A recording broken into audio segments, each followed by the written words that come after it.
Dear students, good afternoon. I welcome you to the online counseling session of BA6 semester being organized by Dr. B.R. Ambedkar University, Hyderabad.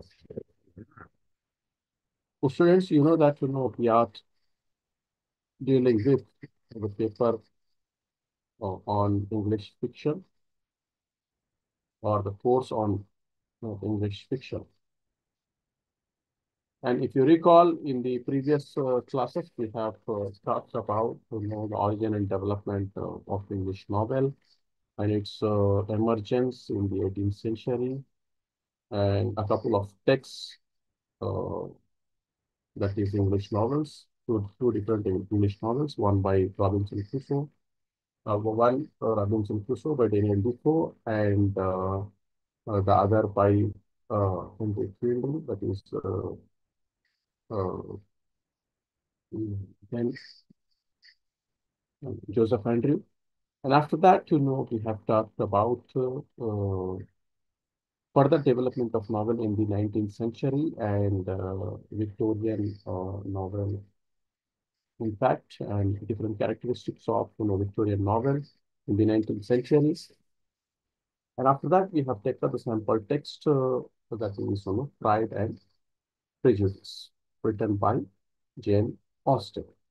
So in the previous class, we started by understanding the text Pride and Prejudice written by Jane Austen. So we will continue in today's discussion this text and the other important aspects of the text that we couldn't cover in the last class. So prior to that, I would like to quickly uh, give you this background to this text and please follow with me. Yes, Pride and Prejudice is a novel written by Victorian novelist and British novelist Jane Austen, and it is a symbolic representation of the class and society of Victorian England. And one of the main characteristics, features of 19th century novels is that it represents to a great extent the society in uh, as real a depiction as possible. So basically, the novelists of the time followed realism as a major, principle of writing. Okay. Well, coming to the text and the author, for a young woman living presumably solitary life in Regency England, Jane Austen produced an impressive body of works that has continued to grow in popularity. Please remember, she was born in 1775 in Hampshire, England, to a parson's family. And we know that 1775 is the year of American Revolution.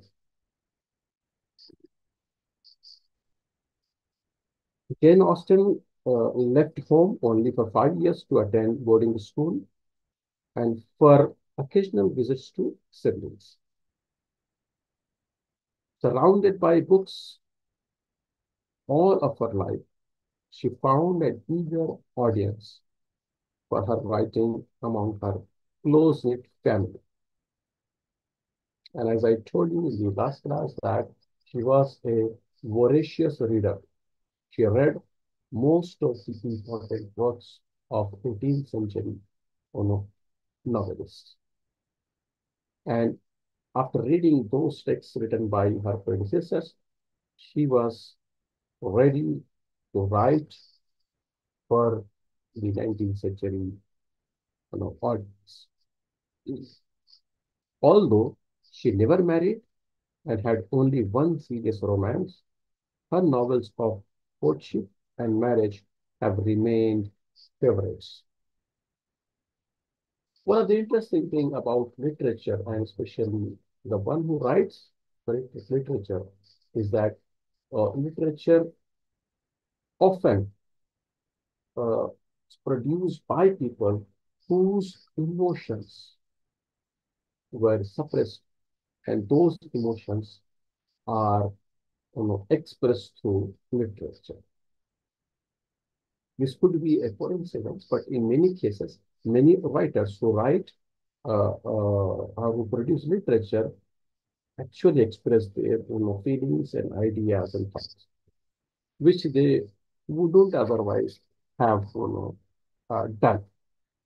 So literature basically is a means to express your ideas and emotions, apart from so many other purposes with which literature is written. So in this particular case, Jane Austen, who couldn't get married in her own life, wrote a lot about marriage and relationships and courtships in her own works. Well, Austen completed the first draft of Pride and Prejudice, which she titled First Impressions in 1797. But it was not published until after she had rewritten it nearly 16 years later. Of her six complete novels, Pride and Prejudice seems to have been her favorite. In a letter to her sister, Cassandra, she referred to the book as her darling child and called her protagonist, Elizabeth Bennet, as delightful a character as ever appeared in print. Well, we know that earlier title was changed to Pride and Prejudice to accurately reflect the story, the characters in the story. We had a brief discussion in our previous lecture. If you are interested to know about the relevance and importance and significance of the title Pride and Prejudice, you can go back to my previous lecture and understand it. Well, of her six complete novels, Pride and Prejudice seems to have been her favorite. Okay. And Jane Austen's works seems a little touched by political events in her world or by major literary trends of her day. So it's not that she was writing only about romance. She was also touching upon societal norms, socio-political events, or major literary happenings of her time.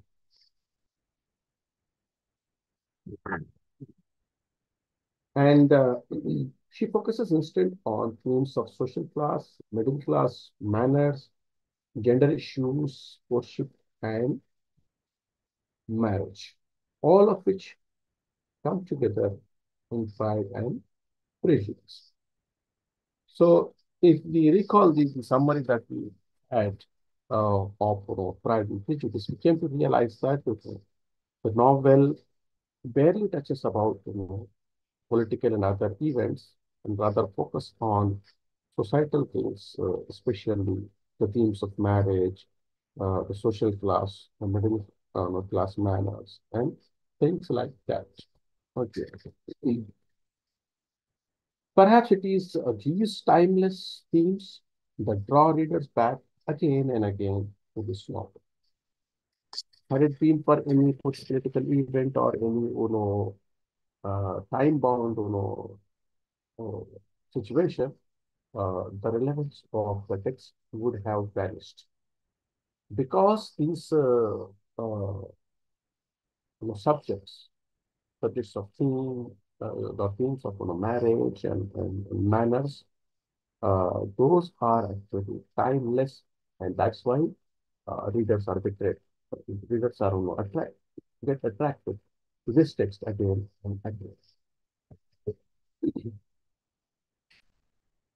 Well, what now I'll do is after this, a brief introduction, while just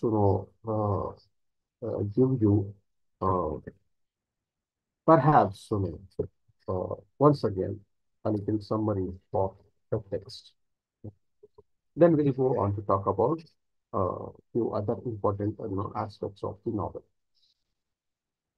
Well, in fact, this novel Pride and Prejudice appeared in 1813, right?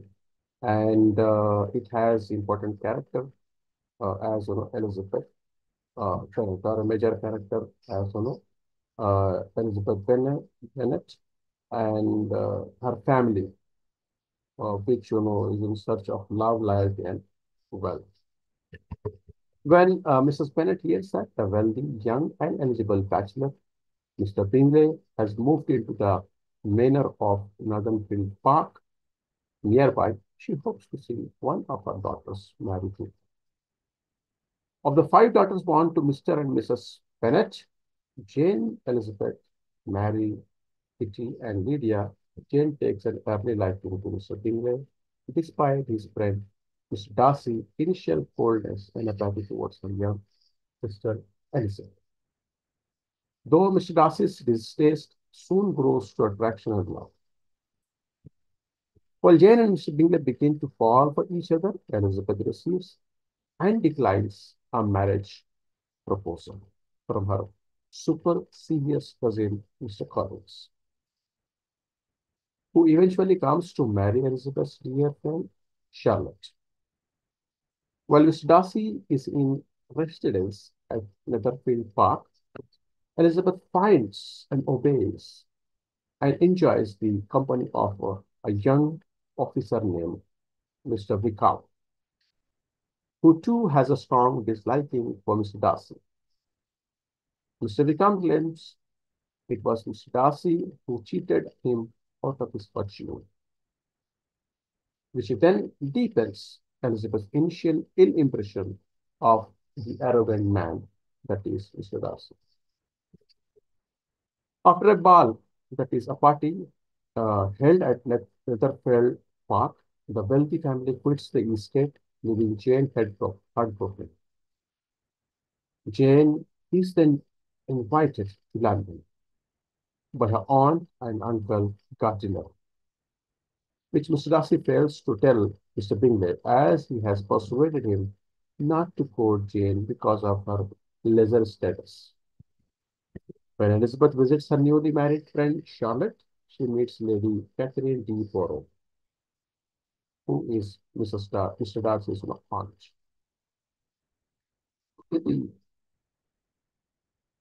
Mr. Lady Catherine's other nephew, Colonel Fitzwilliam. While there, Mr. Darcy appears and proposes to Elizabeth, unexpectedly claiming he loves and admires her. To Darcy's surprise, Elizabeth refuses as she blames him for ruining Mr. Wickham's hopes of success and for keeping Jane and Mr. Bingley apart. Mr. Darcy later apologizes in a letter and admits to persuading Mr. Bingley not to pursue Jane, but argues that her love for him was not obvious. In the letter, he also denies Wickham's accusations and explains that Wickham had intended to elope with his sister for her pursuit. Elizabeth joins her aunt and uncle in visiting Darcy's great estate of Pemberley under the impression he would be absent. It is there that Elizabeth learns from the housekeeper that Mr. Darcy is a generous landlord. Elizabeth and Mr. Darcy then have a chance encounter after her returns home ahead of schedule. Following her previous rejection of him, Mr. Darcy has attempted to reform his character and presents himself amiably to Elizabeth's aunt and uncle as she begins to warm up to him. Mr. Darcy happens upon Elizabeth as she receives the terrible news that Lydia has run off with Wickham in an event that could ruin her family. Mr. Darcy, then going out in search for Wickham and Lydia, to hurry their nuptials. When Mr. Bingley and Mr. Darcy return to Netherfield Park, Elizabeth is pleased to see him, though Darcy shows no sign of his regard for her. Jane and Mr. Bingley soon become engaged. Soon thereafter, Lady Catherine visits the Bennets and insists that Elizabeth never agreed to marry her nephew. Darcy hears of Elizabeth's refusal, and when he next comes, he proposes a second time, which she accepts. His pride then humbled and her prejudices overcome. Now, students, this was the shortest possible uh, summary of the novel that I tried to present before you. Before we go into the section-wise or chapter-wise, snippets or synopsis of the novel, I would like, to recall that in the previous class, we talked about different characters in the novel. We have the Bennet family. In that Bennet family, we have Elizabeth Bennet, who is the protagonist, and the second of five daughters of Mr. and Mrs. Bennet. She is pragmatic and independent, and she is favorite of her father. We have Miss Jane Bennet, who is Elizabeth's older sister, and she wants to see the best in everyone. And there is Mary Bennet, the plain, bookish middle sister. So Miss Catherine or Kitty Bennet, who is easily led, and Charlotte's fourth daughter. And then the fifth one is Lydia Bennet, youngest sister, flirty and indisciplined. And obviously there is Mr. Bennet, the father of these five sisters, who is cynical and permissive. And the mother, Mrs. Bennet, whose main goal is to find husbands for her daughters. Apart from these five, seven family members, we also have other characters. Charlotte Lucas, who is Elizabeth's best friend, Sir William and Mrs. Lucas, the Bennet's neighbors, Mr. Collins, the Bennet's girl's overbearing cousin, a priggish clergyman who stands to inherit Longborough, the Bennet's entitled estate. And we also have the Gardiners, that is Mrs. Bennet's brother and sister-in-law who live in London. And then George Pickham, an attractive militia officer stationed near the Bennets. And there is the Bingley family and friends. We have Mr. Charles Bingley, unmarried, wealthy young man who lives nearby Netherfield. Miss Caroline Bingley, sister of Mr. Bingley. Mrs. Hurst, Bingley's married sister. Mr. Hurst, Bingley's brother-in-law. Mr. Fitzwilliam Darcy, Bingley's prideful, wealthy friend. Miss Darcy, Darcy's sister. Colonel Fitzwilliam, a relation of Darcy, whose status as second son leaves him with little wealth. Lady Catherine de Boroughs, a condescending, wealthy snob, patron of Collins, aunt of Darcy. Well, we have tried to quickly recall the different names of the characters in the novel.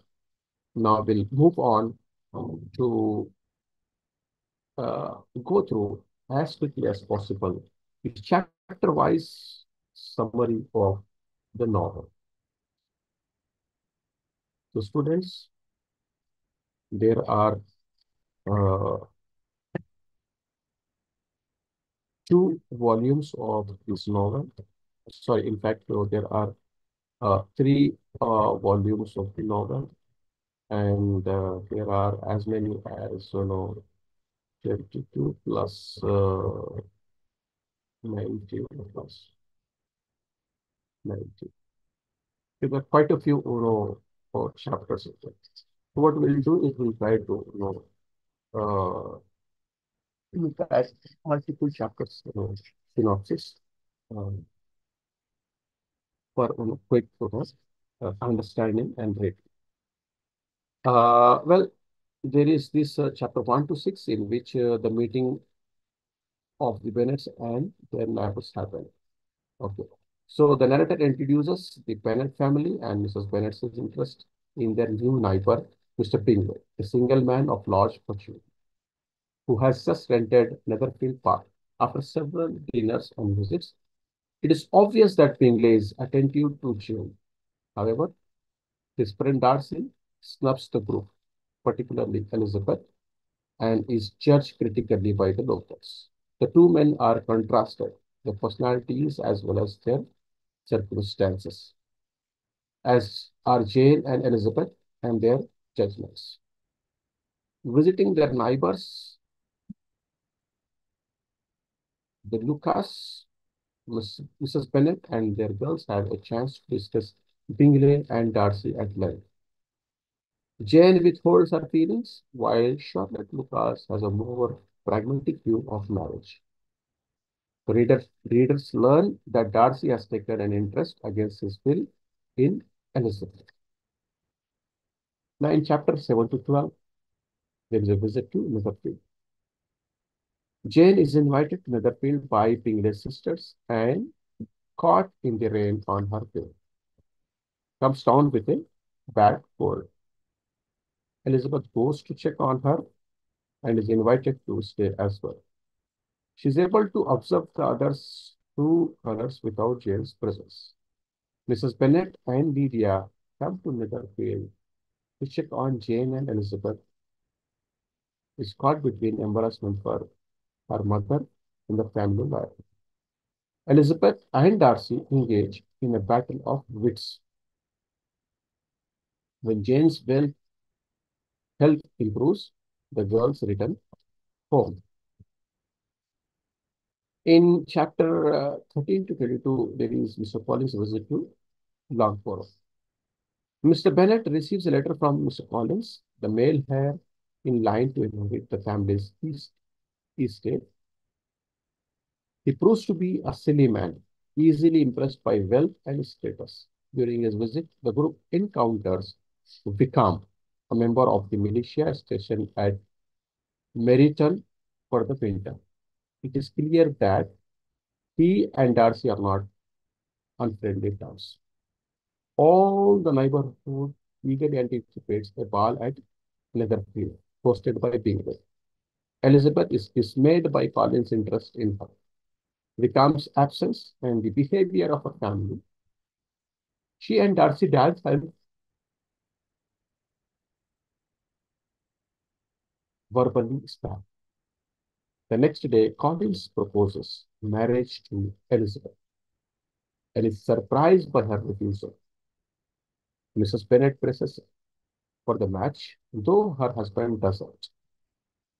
Spurned by Elizabeth, Collins instead proposes to Charlotte Lucas, who accepts but not out of love. Jane learns that the Netherfield party has returned to London with no plans to return. India's departure and the prospect of Charlotte as mistress of Longbourn displease Mrs. Bennet. Now we'll move on to volume 2. And in volume 2, in chapter 1 to 3, there is, changing of the impressions. A letter from Miss Bingley to Jane, which suggests that Charles Bingley is courting Miss Darcy, ends her hopes that he will return. Meanwhile, Collins makes preparation for his marriage. And the gardeners, Mrs. Bennet's brother and his wife, invite Jane for a visit to London. She accepts with some hope, perhaps of seeing Bingley. Jane's letters to Elizabeth indicate She now sees Miss Bingley for what she is. Elizabeth is no longer involved with Wickham. Now, in chapter 4 to 14, Elizabeth and the Gardiners visit the college. Now, Elizabeth visits her aunt and uncle, traveling with them to visit Charlotte and Mr. Collins at their home in Hansford. They find Collins little changed, but Charlotte quite content. They're invited to Rosings, where they get a clear view of the Imperial Lady Catherine and her mousy daughter. During their stay, Darcy arrives with his cousin, Colonel Fitzwilliam. Elizabeth and Darcy continue their verbal joustings. Elizabeth encounters Darcy often at Rosings and on her walks. She learns from Fitzwilliam's note Darcy's role in separating Bingley and Jane. Darcy catches Elizabeth off guard with his proposal of marriage, an offer she turns down for. Darcy later approaches her and gives her a letter explaining his behavior towards Wickham, Jane, and Mr. Bingley. She rereads the letter until she finally sees the truth and her feelings begin to waver. In chapter 15 to 19, Jane and Elizabeth return home. Jane and Elizabeth return home where they find Lydia and Kitty still infatuated by the soldiers who will soon be leaving for Brighton. Elizabeth reveals to Jane secrets of Darcy's behavior and becomes true character, but withholds the truth about Bingley's feelings. Lydia receives an invitation to visit Brighton with the Fosters, leaving Kitty dejected. Elizabeth worried and Mrs. Bennet ecstatic. Elizabeth learns that a proposed trip to Lake Country is cancelled, but instead she and her aunt and uncle will visit Derbyshire and particularly Lambton, Mrs. Gardiner's girlhood home. Now we'll move on to volume 3. In volume 3, in chapter 1 to 30, there is a visit to Pemberley. When the Gardiners wish to view Pemberley House, Elizabeth goes along reluctantly after reassurances that Darcy is away from home. However, he surprises them by an early return. She is embarrassed, but surprised by his civility and his wish that she meet his sister. He calls on Elizabeth and the Gardiners with his sister and Bingley, inviting them to dinner. The Gardiners take note of Darcy's behavior toward Elizabeth. In chapter 1 to, sorry, in chapter 4 to 11, Lydia elopes. Elizabeth receives letters revealing Lydia's elopement with Wickham, and the party immediately returns to Longbourn. Here, they learn that the two have not married. Mrs. Bennet takes to her bed, and their father joins Gardiner to search for the couple. Meanwhile, the rest of the family waits for mail. Mr. Bennet returns unsuccessful and full of self-reproach. Gardiner notifies the family that the couple has been found. Upon receiving a modest monetary settlement, Wickham agrees to marry Lydia. Bennet suspects he is indebted to his brother-in-law for the settlement and for arranging Wickham's transport to the north. After the ceremony, the new couple is allowed to visit Longbourn, where Lydia and Wickham are completely shameless. Mrs. Bennet is thrilled to have married daughter. In chapter 12 to 19, there are marriage proposals. Bingley and Darcy return to Netherfield and call on the Bennets. Bingley displays genuine affection to Jane and asks for her hand. Darcy remains distant until his aunt, Lady Catherine, visits the Bennets and demands that Elizabeth disavow any connection between her and Darcy. Elizabeth's refusal gives Darcy hope, and he soon proposes. His proposal surprises her family, but the marriage takes place with the family's blessing. Well, we have tried to go through the text in the form of uh, in the form of chapter summaries or synopsis. Now, I think after this time, we moved on to some of the themes. But one thing that we discussed at length was marriage. And the other two things that we discussed, not as theme, but as the justification of the title Pride and Prejudice. Those two could also be the theme of the novel. So what I would do is, I apart from in addition to the marriage as a major or a prominent theme of the novel, we'll also discuss some other themes today. Okay. Now, pride itself is a theme in the novel. Within the text, the theme of pride is ever present as it plays a major role in how Austen's characters present themselves, their attitudes, and how they treat each other. For much of the novel, pride blinds both Mr. Darcy and Elizabeth of their true feelings and hence becomes something both characters must overcome. While Darcy's pride makes him look down upon those not immediately within his social circle, Elizabeth takes so much pride in her ability to judge the character of others that she refuses to amend her opinions even when her initial judgments are proven wrong. Indeed, this is why Elizabeth despises the benign Darcy early on in the text, but initially takes a liking to the mendacious vicar. By the denouement of the novel, both Darcy and Elizabeth have overcome their pride by encouraging and supporting each other's own personal evolution and change. Indeed, as Darcy sheds his elitism, Elizabeth comes to realize the importance of re-evaluation. Now, the other theme is prejudice. The tendency of others to judge one another based on perceptions rather than who they are and what they value becomes a point of prolific discussion within Pride and Prejudice. Indeed, the title of the text clearly implies the related nature of Pride and Prejudice, as both Darcy and Elizabeth are often shown to make the wrong assumptions.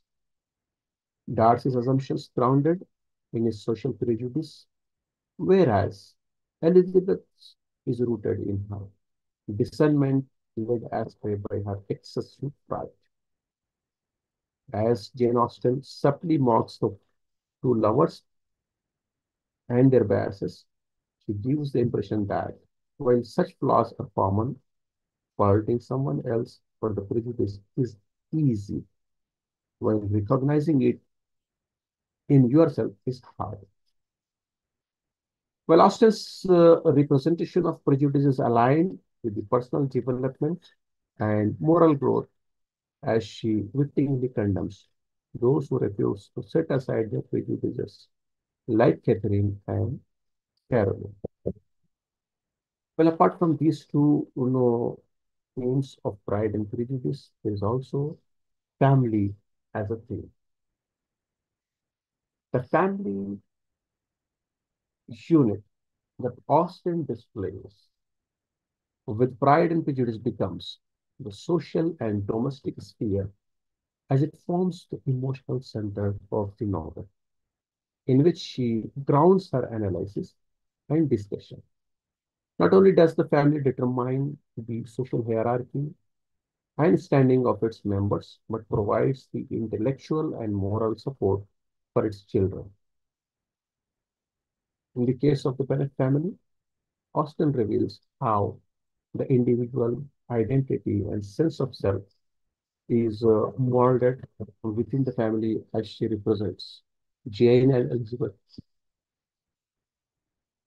as mature, intelligent, and witty, and Lydia as luckless fool. Not only this, Austen reveals the emotional spectrum that lives within every family, as shown through Elizabeth's varying relationships with her parents. The tense relationship with her mother and sympathy she shares with her father.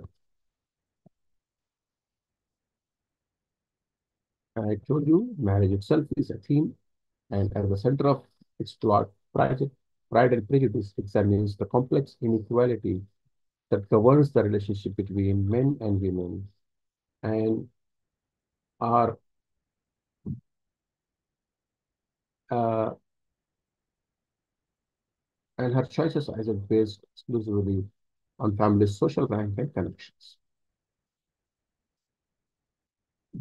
Well, as women cannot inherit their family's estate or money, their only option is to marry well in the hope of attaining wealth and social standing. Through this, Austen explains Mrs. Bennet's hysteria about marrying off her daughters. Yet Austen is also shown to be critical of those who marry purely for security, thereby offering Elizabeth as the ideal who initially refuses marriage as she refuses financial comfort but ends up marrying for love.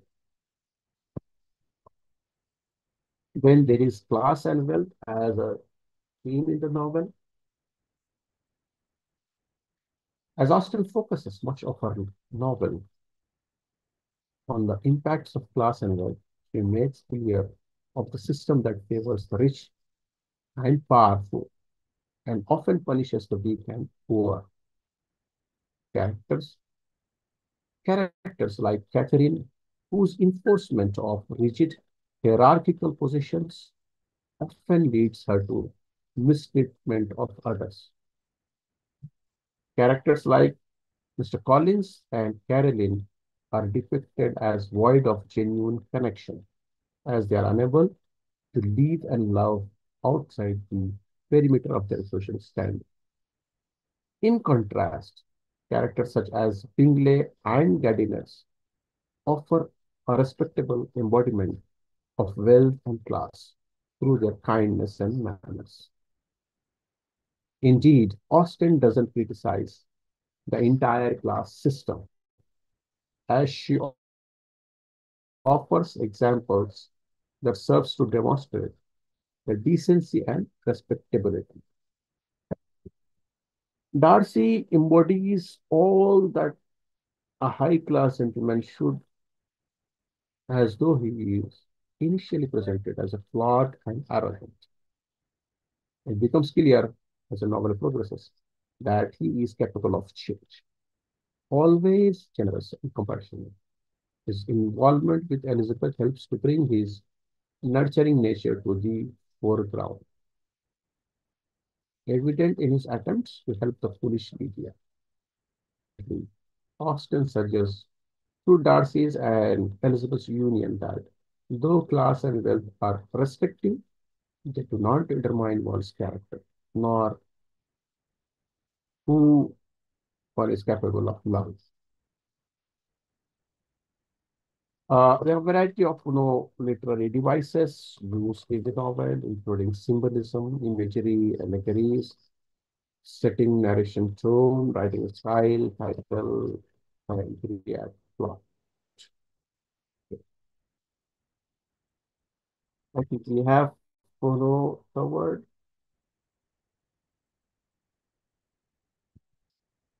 much about this, but there is one important thing that I would like to talk about before closing the discussion today. That is the structure of pride and prejudice.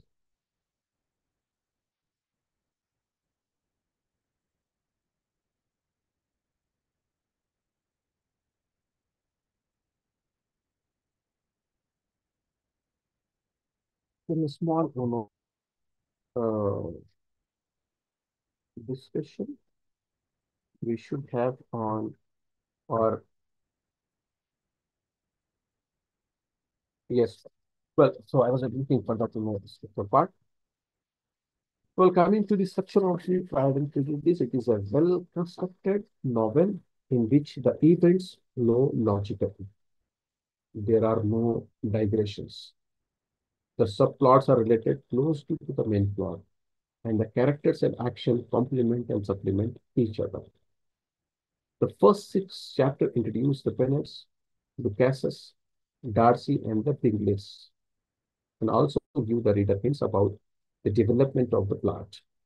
After Jane returns from Leatherfield, the Calm and Collins are introduced, and this leads to first high point in the story, the Leatherfield ball, that is the Leatherfield party. The next few chapters deal with Mr. Collins, his marriage to Charlotte, and his first contact with Darcy. This leads to the climax of the first half of the novel, Darcy's proposal to Elizabeth and her rejection. Elizabeth also stops at the gardeners, giving the reader an opportunity to get to know these characters and preparing him for the role in their latter part of the story, where they help to bring about a reunion of Elizabeth and Darcy. Meanwhile, many hints have prepared for the elopement of Lydia and Vicar, which ironically acts as a catalyst to bring Darcy and Elizabeth together. Into the main themes are woven the developing love affairs of Jane and Lydia, which acts as a commentary on the central story. Austen uses what is called kaleidoscopic presentation of the main character. That is, the reader is shown